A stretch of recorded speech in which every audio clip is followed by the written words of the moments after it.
Boa noite, professor Valisney, que é o Diego Augusto, aluno do senhor da turma D.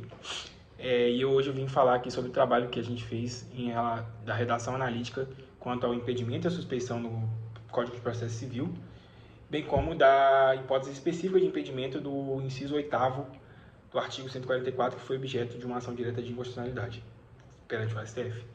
Sobre esse inciso eu vou falar um pouco mais à frente. Inicialmente eu vou começar falando sobre as hipóteses de impedimento e sobre o que é o impedimento, resumidamente, e do que se trata a suspeição. Esses dois institutos eles estão previstos no artigo 144 e 145, respectivamente. O impedimento ele versa sobre questões bem mais objetivas, situações objetivas e específicas. A lei ela presume taxativamente.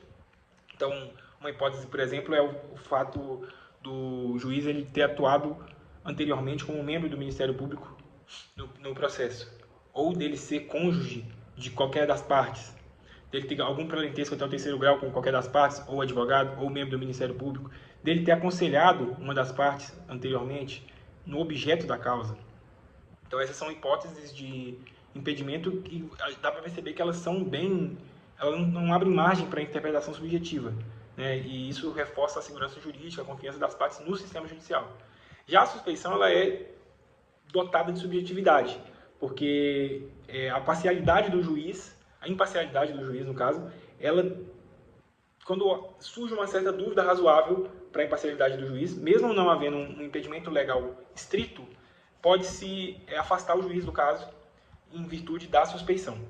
Então, por exemplo, se ele for amigo íntimo de qualquer das partes, é algo que poderia sim levar a um caso de impedimento, E se ele colabora excessivamente com uma das partes, também poderia ser um caso de impedimento, como já visto na história política jurídica do Brasil recente. E quando ele for credor ou devedor, tutor ou curador de qualquer das partes, também é uma hipótese que poderia incorrer em suspeição. Acionista, sócio, administrador de sociedade interessada no processo. Então são várias hipóteses assim que não há uma taxatividade, não há uma expressamente no dispositivo legal, mas que pode haver uma suspeição. Ela pode ser alegada de ofício, tanto a suspeição quanto o impedimento. O juiz ele pode, quando ele reconhecer o impedimento ou a suspeição, ele alega de ofício. Caso não seja, ela vai ser submetida a uma instância revisora. E a partir do momento em que reconhece-se o fato gerador de impedimento ou de suspeição, qualquer ato praticado pelo juiz, a partir dali, ele vai ser considerado nulo. Em relação ao artigo 144, inciso 8º, que foi o objeto da ADI, ele estabelece que o juiz, eu vou ler aqui para não errar nenhuma parte, o juiz é impedido de atuar em processos em que haja uma parte que, embora seja cliente de um escritório de advocacia, de um parente colateral de 3º grau do juiz, esteja patrocinado por advogado de outro escritório quando houver interesse no julgamento em favor de qualquer das partes. Ela tem uma relação na administração da justiça, na imparcialidade do juiz, mas ela foi objeto de ADI pela Associação de Magistrados Brasileiros, porque eles acreditavam que essa condição, essa especialidade, essa especificidade, na verdade, da regra de impedimento do caso em que o cliente do escritório de advocacia ele ostente parentesco, mesmo sem estar participando ali, no momento, o advogado que ele está representando ele é de outro escritório, eles entendiam que essa norma não cumpria o requisito de adequação, porque não previa uma situação que não alcançava a finalidade da regra de impedimento, e criava uma presunção absoluta. Então, gerava reflexos negativos e conflitantes com os princípios do juiz natural, da razoabilidade e da proporcionalidade. Então, foi a plenário no STF, e o STF, ele, por maioria de 7-4, ele declarou inconstitucional, ele julgou procedente a ação.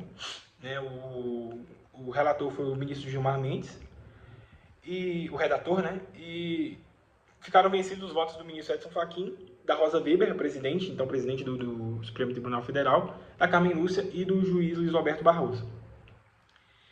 Eu vou fazer uma breve síntese aqui, até porque meu tempo está curto, dos votos do Fachin, do Barroso, do Gilmar Mendes e do Zanin. O Fachin, ele foi o relator do caso e ele julgou improcedente a ação. Ele entendia que era justa e razoável a presunção legalmente estabelecida de ganho, econômico ou não, nas causas em que o cliente do escritório de advocacia ou parente de magistrado atuasse. Ele argumentou que o princípio da boa-fé processual e a obrigatoriedade de cooperação entre as partes para alcance de uma decisão de mérito justa e efetiva, ela já seria suficiente para viabilizar a garantia do devido processo legal, e que o devido processo legal não seria ferido com esse impedimento. Um outro voto divergente foi o do Luiz Alberto Barroso. Ele acompanhou o relator e ele entendeu que o dispositivo questionado era uma opção legislativa válida. Ele contribuía para a imparcialidade e para o combate à influência pessoal nos processos judiciais. Ele fez algumas ressalvas, principalmente em relação ao momento da identificação da hipótese de impedimento. Ele entendia que a ciência do óbice pelo magistrado que era o momento pelo qual ele não poderia ter atuado. Então, a partir do momento que ele tivesse ciência do óbice, ele não poderia mais atuar. E a partir dali ele estava impedido. Não da declaração, mas a partir dessa ciência. Já nos votos majoritários, que julgaram procedente a ação, eu trago aqui o voto do redator, o ministro Gilmar Mendes, que entendeu que a imparcialidade ela já estaria resguardada pelo inciso 3º, e aqui vale ler aqui o inciso 3º, que fala que quando o juiz nele estiver possuindo como defensor público, advogado ou Ministério Público, seu cônjuge ou companheiro ou qualquer parente consanguíneo em linha reta ou colateral até o 3º grau. O Zanin, ele concordou com o Gilmar Mendes e ele trouxe aqui uns argumentos que são interessantes. Ele fala sobre que o impedimento é grave e pode gerar, inclusive, sanções ao juiz, se reconhecido. Ele fala que a relação de advogado e cliente ela é sigilosa e a quebra dessa inflação para saber se o escritório ele é cliente ou não, isso tornaria quase impossível a relação de reconhecer esse impedimento.